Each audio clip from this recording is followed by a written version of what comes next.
Hi everyone, welcome back to the channel. Hope everyone's well.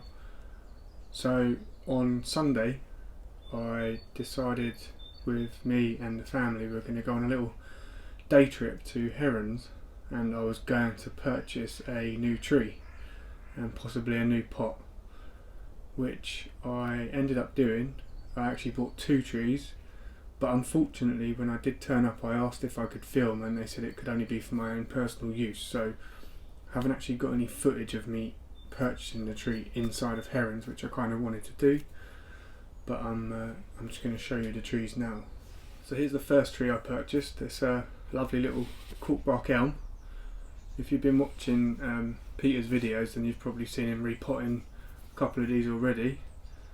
I've always wanted one, and this is why I went up to Herons, was to actually purchase one of these trees, and this is a lovely little specimen of a tree.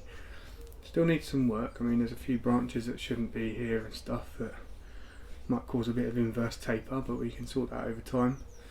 And obviously the surface, I'm going to have to get rid of some of the moss, get rid of the weeds as well. Yeah, I'm not going to repot it this year though. I think I'm going to let it settle in to our climate, and then possibly next spring is when I'll be thinking about repotting this tree. But a lovely bit of ramification on it, so yeah, I'm really happy with that tree. When I went in I did actually purchase a pot which I thought is a lovely pot. I think it might possibly, can't really get a sense of scale there, I'm sorry, but it might possibly be a little bit too long, but I don't know until I put it in the pot. And then I came home and actually realised I've got one that it possibly is the right size, but I'd fear a little bit that it might shock the tree being in something that small, so we'll have to see nearer the time what I do. I'm not really keen on the colour of that second pot either, that green. I don't really like it, to be honest with you.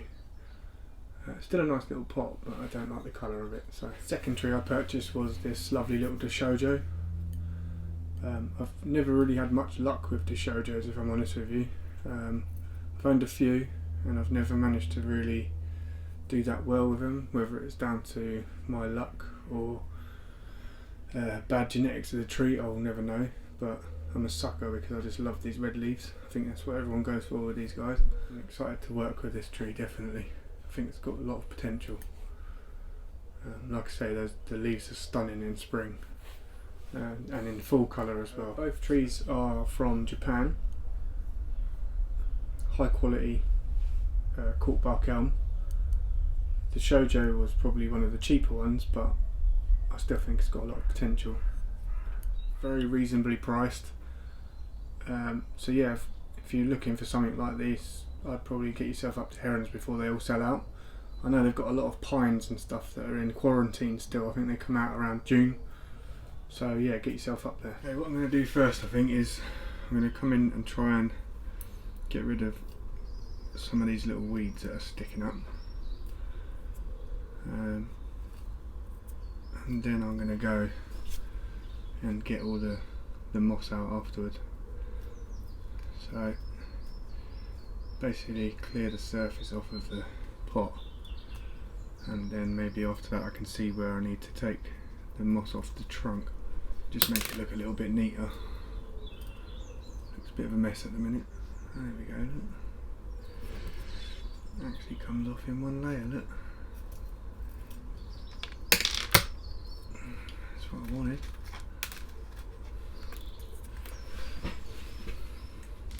Something like that, all the way around.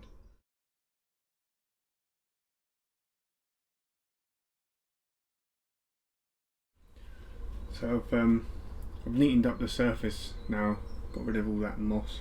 Looks like mostly sphagnum moss, but I might be wrong. Yeah, the plan is now is just to I don't know whether to put just pure akadama or akadama and pumice on top. I really want it as an indicator so that I know that I'm getting the moisture right in the pot, and like I said, it will make it look a little bit neater. But now what I'm going to do is I'm going to get a toothbrush, I think, and just gently try and get rid of some of this moss off of the trunk, which is not good.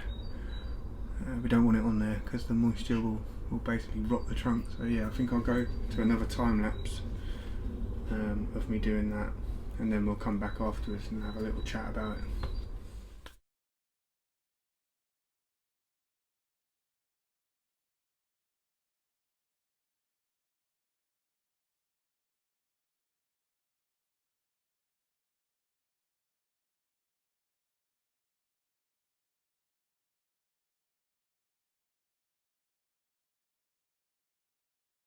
Right, that's all cleaned up. I've just noticed a couple of little things I'm going to sort out right now. So I don't know if you can see this, but just here there's a piece of wire that they've obviously used to tie the tree down at some point, and it's dug in. So I'm gonna get rid of that.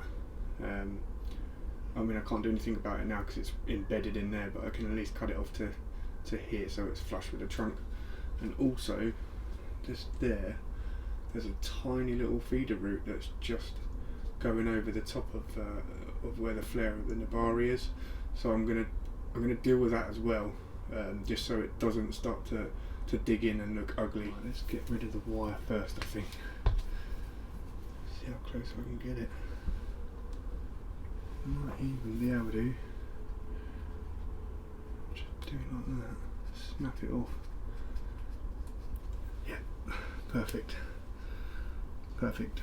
Right, that's that dealt with. I suppose the next little issue is just that little root. Just get that off like that. There we go. Okay, so yeah, trunk's nicely cleaned off, surface is cleaned. So all it calls for now is, like I said, is a bit of akadama and pumice on top of that. Go T-man, just see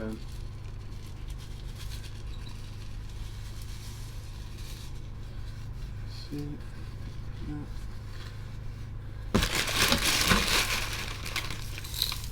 just a little bit around this side now.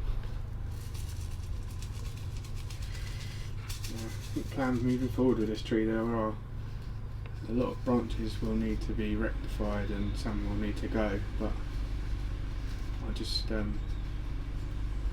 want to give it a fighting chance, so I'm going to leave everything on there at the minute and just, you know, keep it well watered, keep it fed, obviously keep the silhouette, so, you know, trim back all the new growth and whatever, but there we go. Nice and neat.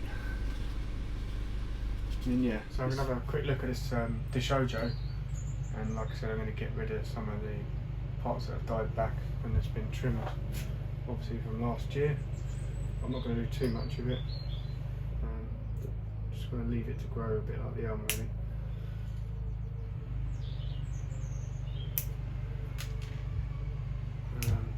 Might put a little bit of top dressing on there as well.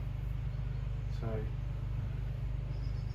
what I'll probably do is I'll speed this part up.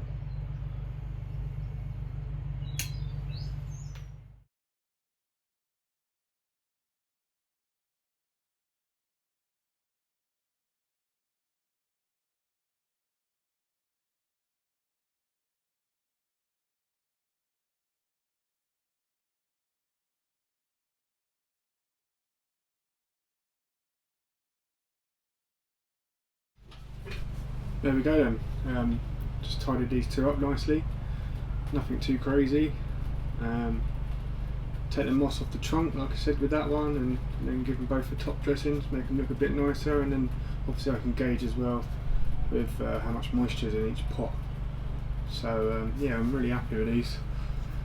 It's just a case of you know, keep them nicely watered and fed through the season, and obviously come up with some sort of game plan for both of them.